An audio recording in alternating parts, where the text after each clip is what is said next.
Some people have asked me about how they could use this program during a remote learning situation. If you're, if a child is in a remote learning situation and they're not in school and you're a parent, obviously you can really just, this is the website, you can run any one of these. And when you run the video, your child would just follow along with the video. And you can enlarge it. You can make the screen, you can enlarge the video so it fills the screen. I recommend that you use a laptop computer or otherwise a monitor, a desktop with a bigger monitor, or even an iPad or an Android tablet. A smaller phone is just not really big enough for kids to see what they need to be seeing for doing this movement program. But in a remote situation, I've kind of set up my laptop and my camera the way that I would do it for remote learning. So if I was a therapist working with a student, and I've had some therapists actually say that they work with some of the siblings at home in a teletherapy or remote situation because the siblings really want to be getting in with the movements. But really what you would do is I would set up the laptop or the biggest screen tablet or computer in front of the student. Right now, mine's not exactly in front of me because I have a double screen here, but I would put that somewhere that the student could see it easily. And then I would run the video enlarged. So I've got this enlarged now. And you're not going to be able to hear the audio right now. But you would run the video on the laptop screen. And then the way I have set my recording device, I'm really recording on my iPhone. But you would then have whatever your teleconferencing system is, whether it's Zoom, a lot of people are using Zoom or Google Meet or Microsoft Meetings or whatever your teleconferencing system is. If the parents, if in the home the students have access to two screens, and I understand not every student has that, but if they have a situation where they have a bigger screen, iPad, Android, or a computer, and they have a phone, I would put the phone to the side of the student and have the phone be set up so that the phone can see the student and the screen, or at least you as the remote the therapist through this remote teletherapy session.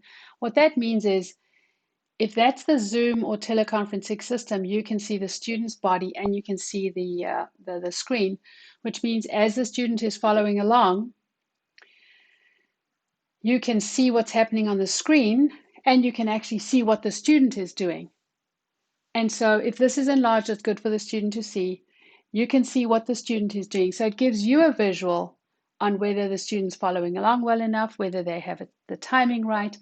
And so that to me is the best kind of physical setup for that.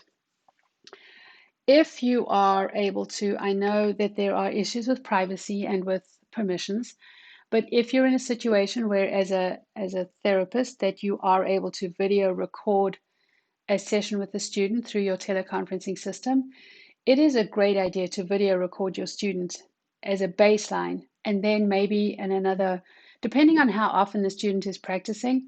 And I made these videos specifically 30 seconds. Most of them are 30 seconds long. Some of the earlier ones ended up being a little bit of a difference in time, but most of them are 30 seconds long. And so if it's not like your students spending enormous amounts of time doing this, it also depends on how many videos they do. But if you have your students practicing these movements regularly, and I'm not going to be able to tell you as a therapist how often your student needs to do this. I think you really know what your student needs, your student's endurance, their motivation, their interest. If some kids love doing this, maybe they'll want to do it every day. And I would love to hear from you if you have students that are really loving this. I've definitely heard from some parents and some educators that the kids are really enjoying them. My professional opinion, based on working with kids for many, many years, I think kids need practice with movements, but it needs to be hundreds or if not thousands of movements to really become proficient and adept. And our kids with motor coordination problems and praxis problems, they need even more repetition than most kids need.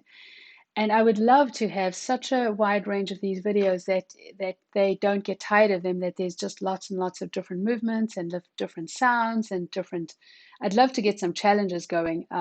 I'd love to have an online system where it's safe and secure and private and no personal information is shared, and then kids can do like a challenge. Let's do the space challenge. And anyway, that's kind of looking a little bit down the line. We'll see how that goes. But this is how I think kids can be set up remotely.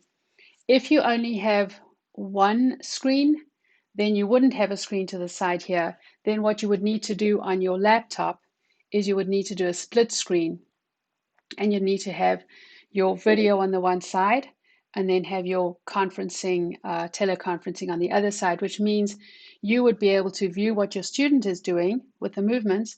You wouldn't be able to watch it at the same time as what's happening on the screen. So it would still work as a one screen system with teleconferencing.